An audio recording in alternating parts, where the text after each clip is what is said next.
Yeah, definitely. That's one of the reasons why, amongst our student base, I really recommend that, people go ahead and compete in jiu-jitsu if they're able to. The great thing about jiu-jitsu is that there's tournaments for every age and division. So you'd be a white belt at your age group, blue belt at your age group. And the reason why I encourage our students to compete is, first and foremost, aside from fighting on the street, that's the only time that you're going to get to the closest that you're going to get to the stress of a real life situation. So God forbid you have to use your jiu-jitsu, you understand what it feels like to have that stress. Second of all, when you're getting ready for competition, you're putting the best version of yourself against the best version of someone else. So you're going to be better for that experience.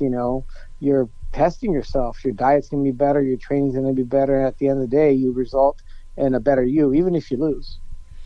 I have to admit, I'm trying to write notes here. I can't even spell jiu-jitsu. I'm going to have to look it up. But one of the what I love about this is the discipline. And I love what you're saying. And I'm going to have to look it up even more to get more details. But it's so important for an entrepreneur to have this. So let's take this transition. Like, how do you translate this into the barbecue? Because to be as successful as you have in the short period that you have over the last 2 years, I will tell you, it looks like a flash. And he's done and he's had success overnight, but it's ignoring the 20 years of entrepreneurial experience and life experience he had as a kid, and the dedication and the hard knocks of the eggs, and maybe even overcooking them at one time. And then also realizing he had to foster this love of cooking in the barbecue. So, tell me how all of this translate into it. How do you run the barbecue shop from day one? What kind of mindset is there? SOPs, because it's like training, right? You're training always now in barbecue to be better, I assume. Well, yeah, so the parallels that come between jiu-jitsu and barbecue, it's the same thing. You're perfecting your craft and you're trying to put out, a quality product. And it's the same thing when I go out and I do jiu-jitsu, I compete, I need to put out a quality product, and that product's me. That product, might be my students. And as far as other parallels, it's running a business, so we had to get that together. And it has a lot of the same values. We stand for family, just like we do at the gym. Barbecue food brings people together. And what I love about food is that no matter, where your background is, what ethnicity you are, food has always been able to, bring people together. People have come over the dinner table. There's a saying, breaking bread, for a reason. And I feel that my martial arts school does that too. And if you look at the UFC, for instance, the UFC is an international sports organization now. It, in my opinion, is probably one of the only, if not the only sport where people will routinely root for fighters that are not from their country. That's beautiful. I love it. CrossFit's like that too. That's the thing. I love that about jiu-jitsu. I agree with you 100%. Go on. Yeah, and you'll see that in mixed martial arts. People will have Americans know their favorite fighter be from Brazil. Some Brazilians will like Americans, and it really is, a melting pot. And that's actually, are you familiar with some of the history of barbecue and how it got popularized? No, let's talk about it on the podcast, because I love this, Jason, and I love your entrepreneurial view of this. And let's talk about the history. Yeah, so there's a couple of ways that barbecue got popularized. So a lot of people don't know that American barbecue is the only style of cooking that is native to the United States. We're a nation of immigrants, and we brought in Mexican, we brought in French, but American barbecue is inherently American. So much so that people say Americans are barbecue snobs, because it's not cooked low and slow. We don't call it barbecue, but around the world, if it's over an open fire, it is barbecue. Yeah, that's true. So that's 100% true. I love it. Keep going. Yeah, one of the ways that it got popular in the United States is that after World War II, there was a racial divide. Before World War II, was a racial divide in the country. After World War II, you had black soldiers and white soldiers that fought together and understood that, hey, we're not black, we're not white, we're Americans. And so these people bonded. They were there in the trenches. They fought as brothers. And when they came back home, they came back as brothers. So a lot of them did not care what kind of racial divide was going on in the country. There's photos in Chicago of soldiers getting off the train going over to the south side of Chicago, white soldiers with black shoulders coming in and having some of the best tasting barbecue of their entire life. And that goes back to barbecue bringing people together. As far as the origins, everyone likes to fight about this. Some people say that happened in Kansas City. There was a guy out there getting roadkill. Some people say it goes back to, when there was slavery in the country, the slaves were given cuts of meat that were not savory or not considered the best cuts, and it was cooked low and slow. And there is a similar story for California style barbecue, tri-tip Santa Maria. It's a ranch hands cut, so there's a lot of stories behind the origin, but at the end of the day, it all goes back to bringing people together, and that's what I love the most about barbecue. It's interesting to me because the version I've heard has to do with cowboys out on the range back in the day, and the way that version too. And the way they had to deal with the dead animal. So if an animal died, they needed to cook it right away so they could transport it. So slow cooking allowed the meat to stay good for days, and they used the whole animal. We don't utilize the whole animals here in abundance in America. In foreign countries, they do, and we talk about it on Once Upon a Time in France from Nashville about this. But this is one of the things I think is really cool about this. Sorry, I'm being a little loud in the mic, but it's one of the things I think that we need to look at here is barbecue is essentially in Latin America, and you said you're from Nicaragua, which is Central America, just to be clear, a great country to go to. And I obviously understand the American dream. I'm Italian. My family's been here only a few generations, so how important that is. But they utilize the whole animal. And so for me, it's like barbecue is just dying to go back to those roots, I think, eventually, where we're utilizing the whole animal. But I love the stories, and I haven't heard all of them. The cowboy one always sticks, but I grew up on a horse farm, and my parents were part of the American Quarter Horse Association and National Reining Horse Association and barrel racing and whatever else there is. I don't know all of them. And I showed a little bit, but soccer was my interest in being an entrepreneur really stuck. I am having a newfound love for horses and maybe entering them back in my life in a farm as I enter this life. Interestingly and weirdly, I have a calling with animals also that I feel that I need to do and maybe go back and visit the horse thing. But my point being this, we don't know necessarily where food comes from, and there's so many ways that it comes out. Like it's like the hamburger, did it come from Hamburg or not? And but I love this, and one of the things I love about it is you are right. After World War II, food became a way to help soften the divide. For everyone else that had completely broken the divide when we went overseas and fought in war, the divide wasn't broken here. So it was softening it. And you see this, like Ben's Chili Bowl in D.C. has a lot of pictures, and Obama used to frequent it because it does have a significant, black-owned, but integrating in the community and making the soldiers are going there and the popularity and sort of integrating the community, or what's a better term, melting pot was the one you used. I think that's a better term than I used.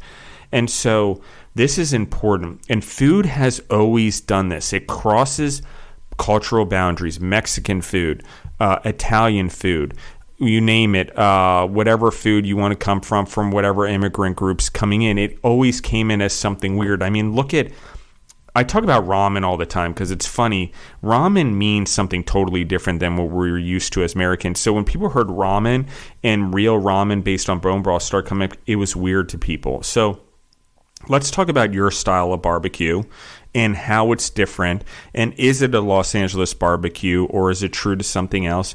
And let's talk about everything you do. Let's talk about your menu. Let's talk about your sides. Let's talk about all those things because I'm just interested in hearing it. And let's talk about what style of barbecue you're actually producing, or are you embracing them all?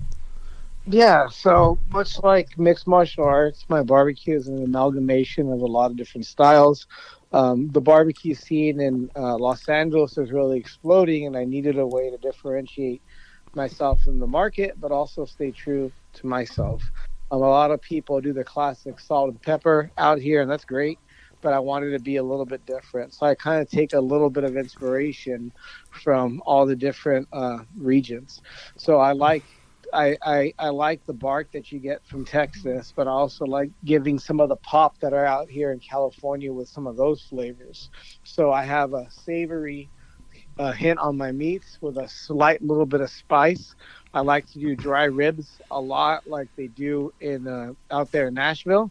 Shout out to Martin's Barbecue. It's actually one of the ways that I fell back in love with barbecue in 2015 after I had stopped cooking for a while. Martin's Barbecue here in Nashville, is that what you said? I'm sorry, I lost you first. Yeah, awesome. And you've spent a lot of time here in Nashville, you said, at one time, so that's kind of cool. Well, yeah, no, I have some friends that are from Nashville, and I was doing a little bit of consulting for them, so I was traveling out there, 4 or 5 times a year, and I had stopped doing barbecue for a while, and my wife and I snuck in a Martin's Barbecue, and it was the first time that I ate some food. Usually I go somewhere my food's better, and I tasted it. I was like, mine is not better. So that actually got me back into doing barbecue again. And then for my pork and even some of my sauces, I like to take inspiration from the Carolinas and that heavy vinegar base. So like my green barbecue sauce that I have, the flavor profile is kind of vinegary, like a Carolina sauce, but you get a little bit of sweet heat from the peppers that we put in them. That's one of our flagship products. And okay, let's go back. So you do pork, you do beef, do you do chicken, turkey? Yeah, we do chicken occasionally. Occasionally, but your main items are pork and beef. Is that right? Yeah, our briskets are our biggest hit. That's the number one. We do a lot of things with that. Do brisket burritos. Nice. Obviously sliced brisket. We're sold out for Christmas Eve pickup next week. You have a lot of briskets that I ordered. The brisket's probably our number one seller. And I'm going to footnote this for a second. I'm going to pause you because you just hit on something. A lot of people ask me this outside of the podcast. That's important, guys. If you're going to do a Christmas meal, everyone does like turkey or ham, okay? Like you need to be different in your restaurant, and you need to offer like a Christmas Eve dinner or a Christmas dinner that's unique. And I love that you're doing that, and you just mentioned it was sold out, which proves the point that I tell to everyone, like just stop offering the same widget. Like there's how many people offering that widget? It's not everyone wants turkey and stuffing again after Thanksgiving, okay? Or a ham. Like we got to get focused here, guys. So I love this. What is your favorite item on the menu? If you could pick a meal, the meat, the side, or as they call here, one meat, two eats, and a treat or something. I don't know what the heck they call it here. There's some fancy saying in Nashville. I haven't got it right. That's real easy. My favorite side is what I call Armona's cheesy potatoes. It's my mother-in-law's recipe, and I adapted it to my own style. It's the only item on the menu that I've had every single cook every single week. I haven't gotten tired of it. It's the cheesiest. It's like a cheesy potato casserole. It goes good on everything. That sold out within a day for the Christmas Eve pickup. And then after that, it would be, our beef items. I would really like our briskets. A lot of times I'll get the brisket and I'll mix it together with the potatoes and top them together. Because like I said, our brisket profile is savory, and that's just my flavor profile. I like savory, so you get that savoriness, that pecan smoke, a little hint of that cherry that I throw in there. Nice. With some of the spices that are in our rub. I love this. So talk to me about this, because you literally went from like, I'm going to do this, I have this barbecue, and it's basically a restaurant, and I'm servicing everyone. Like, are you in a brick and mortar now? Like, tell me about how you decide to go from pop-up to brick and mortar, because that's quite a leap for an entrepreneur, right? Like all of a sudden there's a big risk and stuff like that. Well, so how did you do that? I'm not a brick and mortar. I did not want to do that. Coming up, I worked at a lot of restaurants. I've worked every position from dishwasher to line cook during my jiu-jitsu career. And so I like the model that we have now. We do a lot of catering. We do celebrity catering.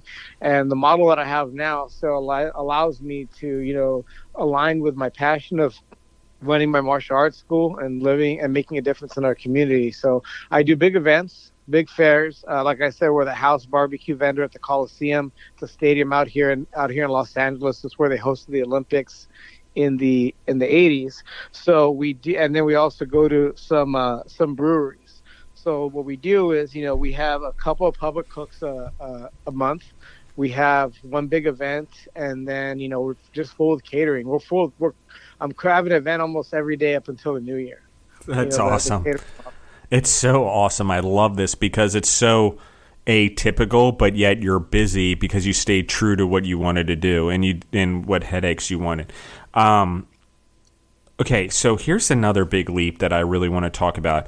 You literally then went from basically a caterer, quote unquote, restaurant-ish type thing, but really a caterer, a barbecue caterer, like full blown. And now you have a consumer packaged good product, or a CPG as they call them. And I don't love the term. I don't know why we call it that, but whatever, your product's going into the grocery stores in a package that's suited for the grocery store. So instead of saying CPG, I'm going to just say, well, you serve directly to the consumers, but you also now sell your product and your spices and maybe even your sauces. I didn't clarify that. Also in a grocery store. So you found a co-packer or something, or someone to do this for you, and that's a whole other venture. So what does that look like? Because that was actually honestly one of the plans. I never intended on selling food as much as we did. When I got into this, I'd wanted to put my spice rubs and sauces in the market. Even during COVID, that was always the plan.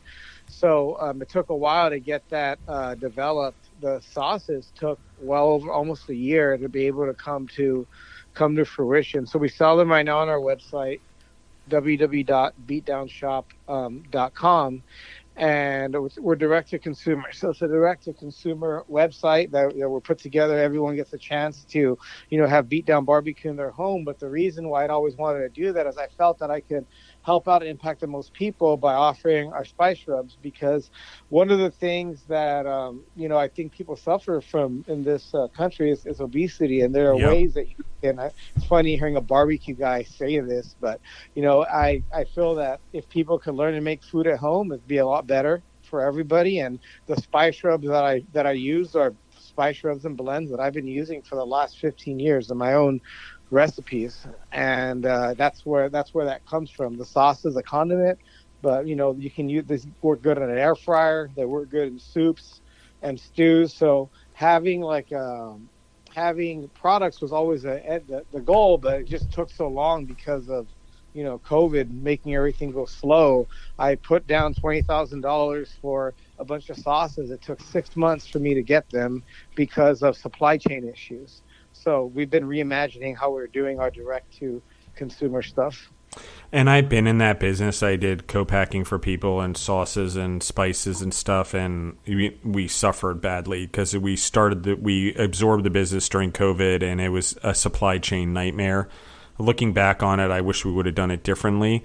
But I do agree with you that it's important to stick to it, and we were in Georgia, so the supply chain is nothing. It was way worse than, I'm sure, Los Angeles, because of being in the middle of nowhere, no trucks out in the Southeast America for some odd reason. The issue was with bottles. That's what it was. Yeah, the same. Spice rubs, the spice rubs were easy because the company that we co-pack with, they do.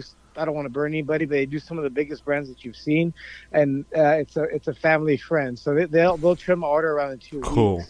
I co-pack because sauces, they need to be done differently. That's FDA regulated. You have to have an FDA regulated facility. Yep, and an acidified foods certificate. Yeah, the bottles and caps nationwide were just low, and that's why it took forever to get here. Yeah, and that's the thing people don't understand. In order to do sauces, it's totally different, because if you're going to a facility, they've got to have acidified foods certificate, and if you're going into somewhere like high-end, like Whole Foods or Walmart, sometimes they require that facility to also have SQF, which is safe quality food. So that's just, I want to emphasize that. Like, it's not just getting, so you got to look at a lot of things, and I agree with you. You couldn't find bottles and caps anywhere, and you couldn't hit orders. I've never experienced anything like it, but the plastic was coming from China, and we weren't producing enough glass in the United States to keep up with the demand, because there were no one going into work in the Southeast because the government was giving away so much money. So it was like this whole awful cycle that just terrorized the food industry, especially in the Southeast United States. Okay. This is incredible. So let's talk about what each spice is. Let's name each one of them, your package. And then let's talk about each sauce also. Let's name it. And then I have a few other questions for you, Jason, if you still have more time, and that's okay. Sure. Yeah, so our main rub that we use, like I said, everything that I do represents me. The jiu-jitsu represents me, the barbecue represents me and my values, and the spice rubs are no different. I like to think that you can eat well and not have to necessarily put a bunch of calories in it. There's no excuse to be fat just because you're cooking. With that being said, the first one that we have is a throwdown rub. I'm sorry, it's called our Box Yo Mama rub. That's the name of the rub. Love it's what it. I use on. It's like knock your mama out, like LL Cool J. Yeah, so the Box Your Mama rub is what I use on the brisket. It has a little bit of savoriness, and it's a very savory rub with like a little bit of kick. It works good on air fryer foods like chicken. It works good on steak, and so what we do with our brisket. The next one is called our Bust You Up barbecue rub, and that's more of a traditional style barbecue rub. It's a little bit sweeter. It does has some sugar in it. It's what we use on ribs. We use on poultry. And that has like your classic barbecue flavors, which you would envision as like a barbecue rub or rib rub. Also because I'm Mexican, it has a little bit of a kick in there. We use that on our poultry. We use that on our pulled pork. Oftentimes, like for my turkeys, we'll use both rubs. We do one layer of the Box Your Mama rub, another layer of the Bust You Up barbecue rub, and so we like to mix it together. And the last rub that's going to be available for purchase is one that I literally got a text message that's available for pickup today. It's called our Throwdown rub. It's another all-purpose rub. Love it. And it's what I use in all my keto recipes. So I do a lot of keto and low sugar recipes because that's kind of big out here in California. And the Throwdown rub is it's an all-purpose rub that's my base for any keto recipe. Actually, before I got off the phone with you on the podcast, I'm making some keto pork belly for a tutorial that I'm filming, and we're using the Throwdown rub as the base. And it has no sugar at all whatsoever. It's keto friendly. And the sauce that we have is the Loco Verde barbecue sauce, and that is that green barbecue sauce that I had alluded to. We have a few other sauces that we did the bricks analysis. It's all been analyzed in there. But, I mean, honestly, with the trouble that we've had getting them together, I think I'm going to be focusing more on my barbecue rubs right now over my sauce. I left a bad taste in my mouth. It doesn't seem like things are going to be getting any easier for that production. No, I know, and that's the other thing. I don't know what's happening in that business, but I've never seen, like, the barbecue sauce or sauce business or canned foods business, that type of thing, because it's all around the same area, acidified foods. It just got slammed so hard in the United States. It's incredible, and a lot of empty shelves are being reused because of that, and we see it everywhere. So I want to talk about eating well, because you talked about it. Like, you obviously train, and so there's a lifestyle and the way that you feed yourself. And to your point, it's not your typical barbecue because you're conscious of what you put into your body because you are an athlete. And so talk to me about barbecue, but also talk to me about your lifestyle and how you eat as both a food entrepreneur, and as an athlete, because now not only are you cooking, but you're also in that space. So things kind of align differently, I find, and you almost turn up the volume on your better eating when you're also a food entrepreneur and an athlete. But maybe that's just me. Yeah, no, definitely. So I don't adhere to any strict or exclusionary diets. Yeah, me neither. I actually got in better shape during COVID and during doing barbecue. I've actually lost weight and have an improved body composition. And people, it's because you're doing keto. Not at all. I don't have an exclusionary diet. I eat plenty of carbs, but focus one is whole foods, and I use high quality foods. And I'd like to have a balanced diet. I mean, I work out every day, so if I want to enjoy a beer when I'm at a brewery, I can have a beer. But my diet is just don't do anything in excess. So typically, in the morning, I rotate between a few different breakfasts, either an oatmeal breakfast, a potato breakfast, or an egg meal. My next meal is some kind of Greek yogurt meal that I make. Lunch will be protein of my choice with some rice, another Greek yogurt meal, and then, more rice and meat at night, or a salad. And the reason I have it kind of open like that is I also like to make it fun. So for me, my lunch is always my fun meal. So I'll make something different. And like I said, it's all about overall calorie expenditure. people are always trying to find, a magic answer. They're going to go carnivore. Maybe I'll go meat only. And yeah, you'll probably get some benefit because you're excluding, carbohydrates and that substrate that holds on water. But long term, it might not benefit you. And everyone's body is different. It depends on what your athletic or your daily demands are. I'm what you call like a glycolytic athlete because I'm training 2 to 3 times a day. So I need carbs. Yep, absolutely. I need glycogen. But maybe for the average person, they might not need, as many carbs. I'm also certified in nutrition.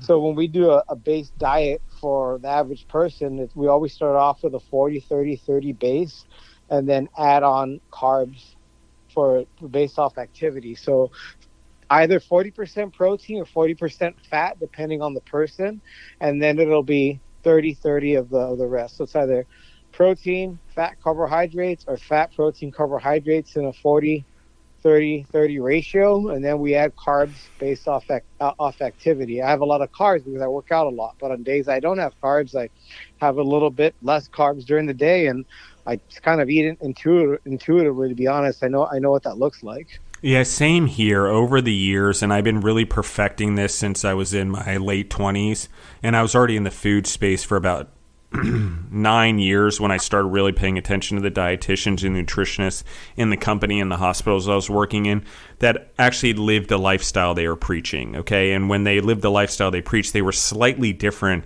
in the way they looked at the hospital menus in their own lifestyle than the rest of the dietitians and nutritionists in the hospital space or in the health food space, because eventually it became the health food space.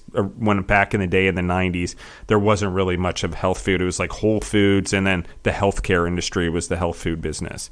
Okay, so that's transitioned quite a bit, and we've gotten much healthier, even though back in the day people said, oh, we were eating healthy and we ate margarine. Not what we're talking about. But what I love about this is I agree with you. I adjust throughout the day.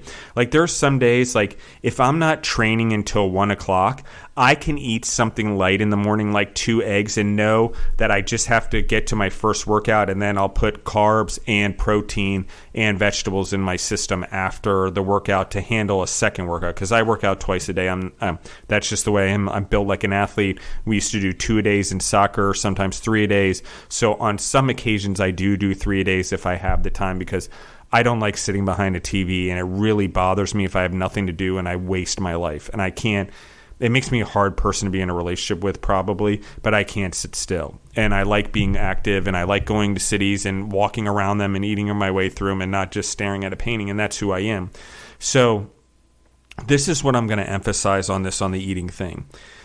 It is about whole foods. And I agree with you, Jason, 100%. And it's not about eliminating the carbohydrates completely, because in some cases there's a chemical thing that happens, and fats from meat, like animal meats, do really well with things like rice and potatoes and sweet potatoes, that when they're processed through the human body, they help stimulate the growth of our muscles and particularly our brain more.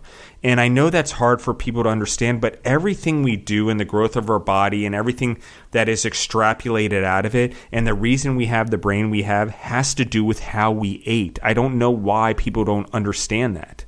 Like, it can't be more obvious. We are what we eat. We put into our body what our body becomes. Okay? And you need exercise, and you need to be an athlete in there also, and you need to stimulate your brain and grow through books and reading and going out and getting exposure to the world and experience. But I like what you said, because I think we try to adhere to a diet, and we don't actually live a lifestyle. Okay?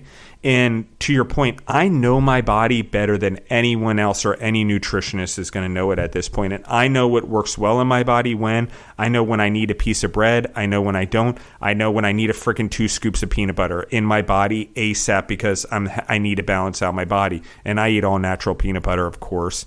But and I'm aware of my sugar intake. Like, I don't have a sweet tooth, thank goodness. I do like milkshakes, but I drink whole milk. Once I switched, like, someone convinced me to go off of dairy at one time.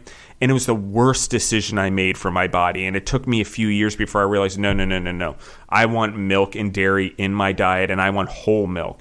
And that's for me, because for me, my body processes it well. My body needs it for athletic performance, especially if I drink it right before I go to bed. It helps in my muscle growth, my bone density, especially as I'm getting into my 40s. And so that's the things I'm talking about. So I love that you talked about that, Jason. Thank you. And I know I went off a long time. Probably no one really cares, but I'm in pretty top phenomenal shape for a 42-year-old. And I could probably smoke most 20-year-olds in a mile to 3 miles at this point, because I haul ass, and I do it almost daily on top of my regimen, on top of walking with a weight vest, on top of doing a CrossFit workout every day.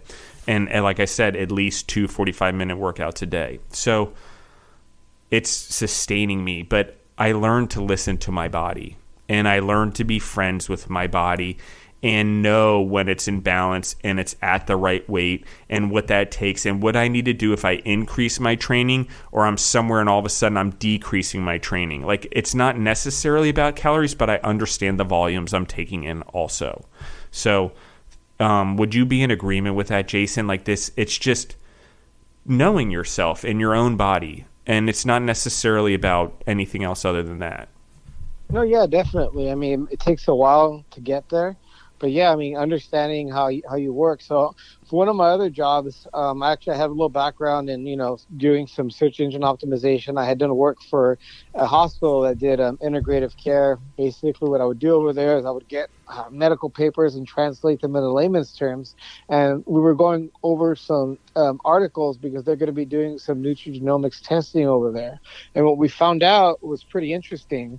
Depending on the part of the world that you're from, your body tolerates food differently. So for instance, I had a student that was from India, and he was named Mohan, and he was trying to put on muscle. He came to us about 125 pounds, 5'9", very, very lean, very, very skinny. He did a classic bodybuilding diet, loaded up a bunch of calories, bunch of carbs, could not gain an ounce. Well, while doing research for these articles, I learned that there's different genotypes for processing carbohydrates. Yeah, and blood types and all that stuff. Really cool. I love this topic. Someone from India has all of those. So they can thrive off an 80% carbohydrate diet, provided it's from regular foods and not gain an ounce. So we threw him on a ketogenic diet, and he gained 15 pounds. So it's a little bit different, understanding, what part of the world you're from and how you tolerate, carbohydrates. Personally, for me, when I need to lose weight for a tournament, I don't do a keto diet. I'm higher carbohydrate, lower calorie, and moderate protein. I'll go higher carb over higher protein, but that's my body. And when I go higher protein, low carb, I tend to pack on muscle. So it's just, you have to figure out what works for you. Yeah, and I'll tell everyone this. There are times, like I'm purposely always stressed in an uncomfortable situation just because that's how I learned to thrive, and it's okay. I'm comfortable in the uncomfortable, for lack of a better term. But one of the things that I will tell you is that when I'm hyper stressed, I need to actually put more carbs in my diet because my body starts burning fat at such a rapid rate that I need that carbohydrate transition to sugar to keep up with the burning, because no matter how much I'm putting into my body, the fat's burning too quickly. And at least the sugar is keeping my body burning something and not eating away at my fat storage where I start losing weight too quickly, because all of a sudden I can lose 4 pounds in a day. No joke. That's how fast my metabolism goes if I'm really stressed. And so one of the things that I like about this is, like, I'll do like a big bowl of dirty rice when I know this is happening, where I'll eat it 3 nights in a row, and it's more rice than meat and vegetables proportion. It's more like you said, like 40 to 50% rice, 20 to 30% meat and 20 to 30% vegetables, because I need that sugar. I need to be burning something other than my body fat, because I can't be in anywhere near a ketosis stage, because that would be disastrous for me at that point. And so, and I probably couldn't function brain function wise, because I'm such a high functioning individual that I need to keep feeding my brain, which is also the importance of like how I combine animal fat with starches during high stress times. I just want to emphasize that with everyone. Like, I use stuff like that, or certain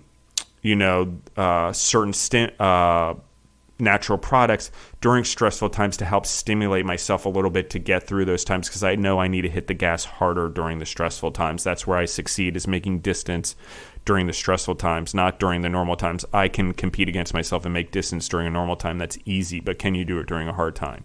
So, Jason, I thank you so much for coming on the podcast. You're an incredible dude. And I'm going to be in Los Angeles in March, April. My friend Human from high school, he's getting married finally. It's taken him forever to find the right match. I get it, I guess. And he's going to strap down and try to have two little Humans. So I will be out in Los Angeles quite a bit for that, and some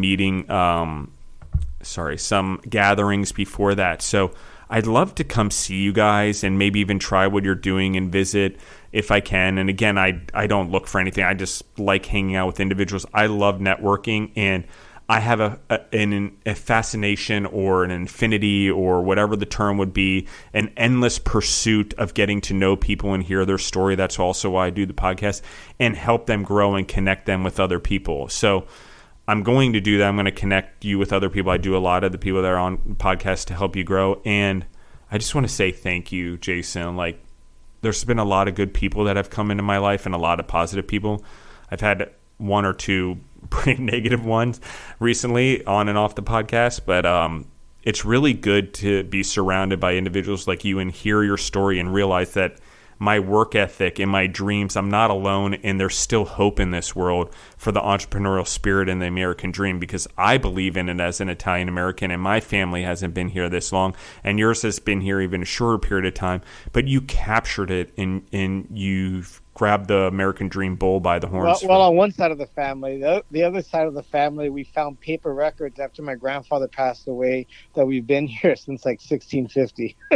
Really? That's interesting. Yeah, my family's my grandfather's side of the family were Mexican, but also from New Mexico. And when he passed away at the age of 94 earlier this year, and we found paper records of this up here being into the 1650. So One half has only been here one generation. The other one is many generations. Yeah, I'm somewhat that way too. Like my mom's side, it's like German, Dutch, God only knows, Native American. Like it's all a mix because they've been in the United States for so long. So yeah, I agree with you. Like I have the American dream story on one side, and that's what's instilled in me, and the one I relate to. But I do have that side too. It's just that one's a lot harder, and there wasn't as much success because there wasn't the same pursuit of the American dream, I guess, when that family came over. There wasn't the same opportunities, and it wasn't for the same reasons, I guess. It was more of religious freedom versus entrepreneurial freedom. So the entrepreneurial freedom stuck. The religious freedom and free speech stuck. Don't get me wrong. It's just I'm an entrepreneur, I'm an athlete, I'm a protector, and I'm a leader. So there's those things. Those were where I was born. That's were instilled in me. So that's what I relate to, is the Italian side, the hard work, the living the American dream, not wasting my ancestors' time to get here, on both sides, actually, for that matter, or any of my lineage. So, Jason, let's leave everyone with anything. Like, you coach every day.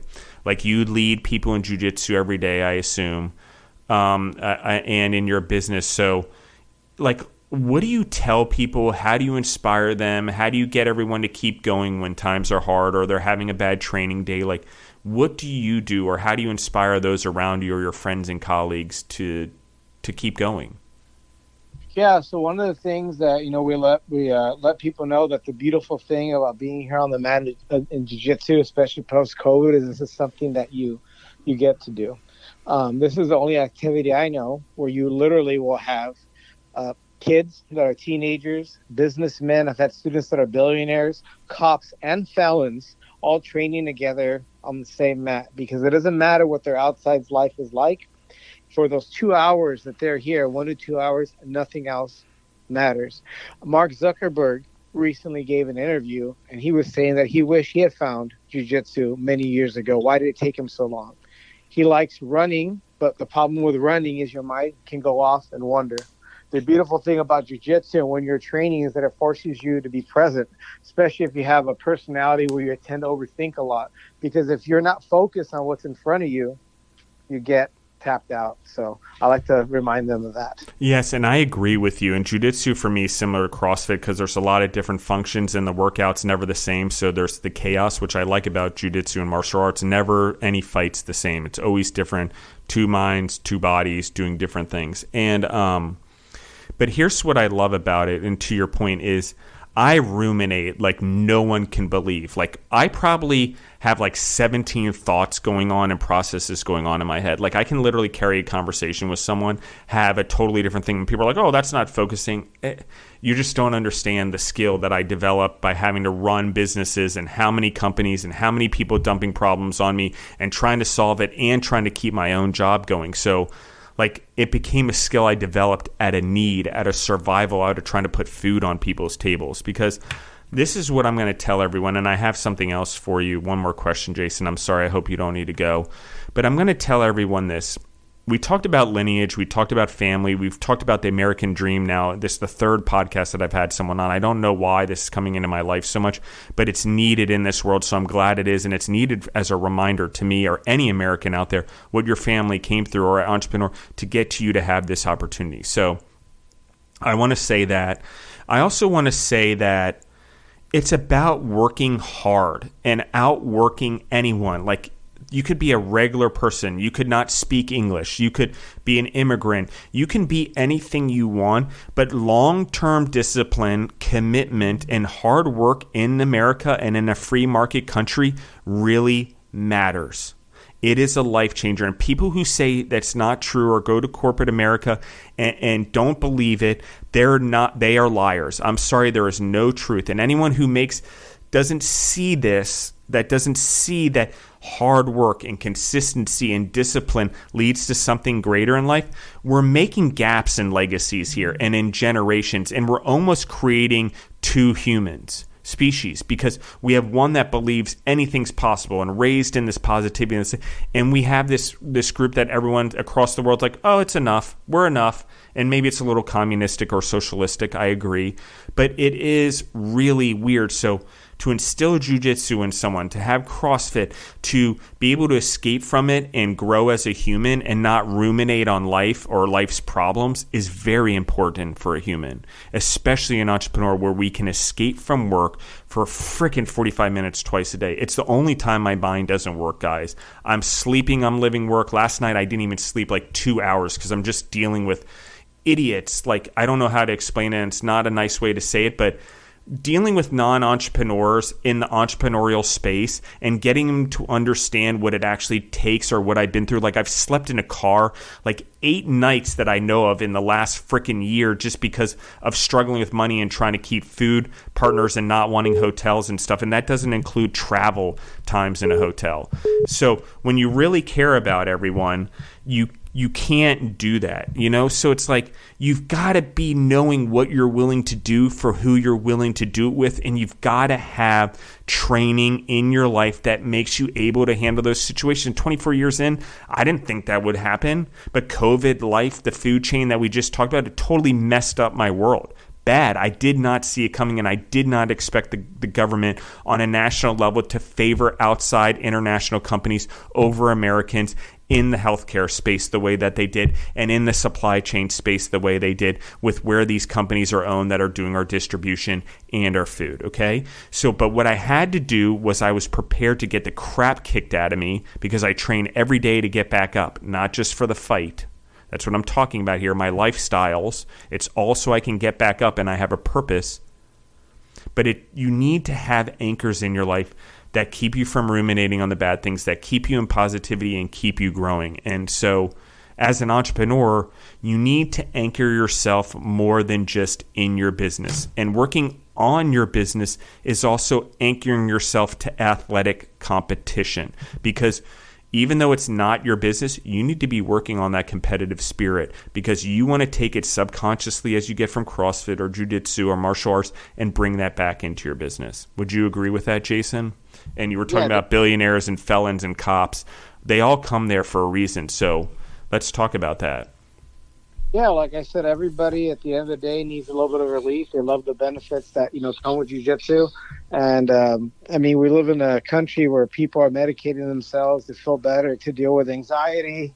And, they might be turning to substances, and training on the mat fixes all of them. I can't even tell you how many people I've had with substance abuse, with other kinds of addictions that have been fixed by jiu-jitsu, because when you're on the mat having fun, you're also stimulating those same reward centers of the brain that happen with drugs or even with gambling addictions. And that's why people come there. They come there to better themselves, to get that mental and physical break. And most are all to have fun. They love the community and the family that we're able to build there. And that's not just in my school. That's something that you'll hear at many martial arts academies. And I agree with this so much, that there's the same chemical reaction that releases in your brain when you do drugs or drink alcohol that happens when you do sports, except it lasts longer and it's more sustainable and it builds more confidence because you're active. So it does replace it. It's one of the reasons I love 75 Hard so much, because I don't even think about alcohol, and here nor there. It just doesn't work for my potential and my history and my childhood, and the combination is bad news. So I don't do it. But the way that I don't do it is, obviously I'm like, okay, I'm not going to do it. But the way I do it is I'm constantly focused on exercising in 45 minutes a day in the Live Hard program, and the exercise and having purpose. And it's the same in jiu-jitsu. When you have that physical competition, and you have it when you lose also, you still feel good because you've grown right in that moment every day, and you're doing it physically. Your subconscious and conscious change who you are, and it changes the need to get that temporary confidence off of something else, or relief off of something else, because you're actually doing it in a way that actually totally conquers it in the long run if you keep committed and keep disciplined to keep coming back every day. That's the importance. Keep coming back every day. Keep coming back every day. Keep coming back every day, whether it's a program, whether it's on the mat, whether it's CrossFit gym. Keep coming back. It's important. So I love that. Last question, I promise, Jason. I keep saying that. If you had 3 traits or skills that you said that you've gained as a human or gained in jiu-jitsu that really matter as a human in the world and as an entrepreneur, what are those 3 things? Like, as a leader or as whatever, I don't know how you want to put it, but there's got to be 3 qualities that you felt that you've really embraced or grown in that are really important in both jiu-jitsu and entrepreneurship. Yeah, sure. So number 1 is that, you don't know everything. You learn that really quickly on the mat. There's always someone bigger and better and knows something. You can learn something from anybody. Even as a black belt, sometimes my white belt students will see something that I don't see, and I'll get to learn something. So I call that the white belt mentality. Number 2, you get in what you get what you get out what you put in. So putting hard work in definitely proves itself on the mat. So that would be the white belt mentality, making sure that you have hard work. And the third one would be like, just to be a strong leader, having to be a strong leader during the pandemic for my family, for my gym, and, for my community. So it'd be, the white belt mentality, understand that you can learn something from everybody, being a strong leader. Yeah, those are the things that stand out the most. Wow. Thank you, Jason. Thank you to your parents for bringing this human, 1, having the guts to come to America, but 2, bringing a human to America that would fulfill the American dream so well, and still fulfilling it, don't get me wrong, but be in a position that would leave such positive impact here. And these are going to be my closing thoughts, guys, and then I'll shut it down. I'll try to keep it to 2 to 3 minutes. What is happening with Jason and Sam and Mel that we've had on the podcast, Nicaragua, France, and stuff? The beauty in the American dream is not necessarily that individual has success and wealth. Okay, that's a part of it. And part of it is that they can take care of their family and build a legacy. But the most important part of the American dream is what they do for the world around them in America, the creation of jobs, the betterment of the community, their positive attitude, the good they do, the vision that they cast that a lot of people don't understand or call them liars or say they're not being truthful. They cast big visions. when they're true entrepreneurs, and especially if they come from an immigrant family that has compounded these and instilled these values and this purpose and don't forget where you came from mentality. And we can instill that in our family. We can realize that we can talk to our children about where we came from and take them back to the country we came from and show them the difference so they truly understand what American values are or what first world country values are, and why it's an entitlement and why we're lucky, because there's an ovarian lottery if you're born here. We're just luckier. Sorry. That part, I don't like. We can be anything we want, but it's a little bit harder when you're born in a country that doesn't have the advantages. Not a little bit, a lot harder when you're born in a country that's not the United States or a free market country like Uruguay or the United States that truly have this free market mentality. That's truly the closest thing you can come to a democracy. And yes, there's only two countries, Uruguay and the United States, that are closest to a true democracy on the scale. And you can look it up if you don't believe me. And so maybe there's a few other in there, but they're the two I only know of that I remember. So I will say I might be wrong, but I'm pretty sure those are the two. But it's important that we understand why and how that's rated and what freedom is and how much power we have as an individual in our own life and the values of our country and the culture of our country and our communities and our neighborhoods and our states. It's important. So, Jason, you're a reminder of everyone to work harder, that life and people, this is not a gift. This is not something we've been given. This is something our ancestors earned through hard work and our parents earned through hard work. And as entrepreneurs, it is our job to go fight this battle and continue it on from generation to generation and make sure our legacy is that growing the humans around us, growing the community, using food as a way to do it, or using whatever skill we have to do it and give to the world and grow the humans. So when I say let's not get caught up on the impact now, it doesn't matter if you get a bunch of likes on your Instagram right now or you have a lot of followers. What is the message over the long run? Is it one of your core values? Does it make you who you are? And can you stick to it for the rest of your life? Is it that true to you? Because if you put that person out there, then you will do better, especially at the younger age. You guys have way more social media power than I ever will. You know, I'm at a complete disadvantage. They're like, 42-year-old, what is this guy influencing? Okay, but you guys, everyone cares for some reason what their kid thinks. So use it for a positive moment. Capture it now, because it's lightning in a bottle when you're a kid and you have all your friends around you at your college and you get a lot of followers. Capture the lightning in a bottle and then do something positive with it. So I leave everyone with that. Thank you, everyone, for listening in. You can find us on Spotify or anywhere else you grow through podcasts. And we're out. Oh, share the podcast if you like what we're doing. Now we're really out.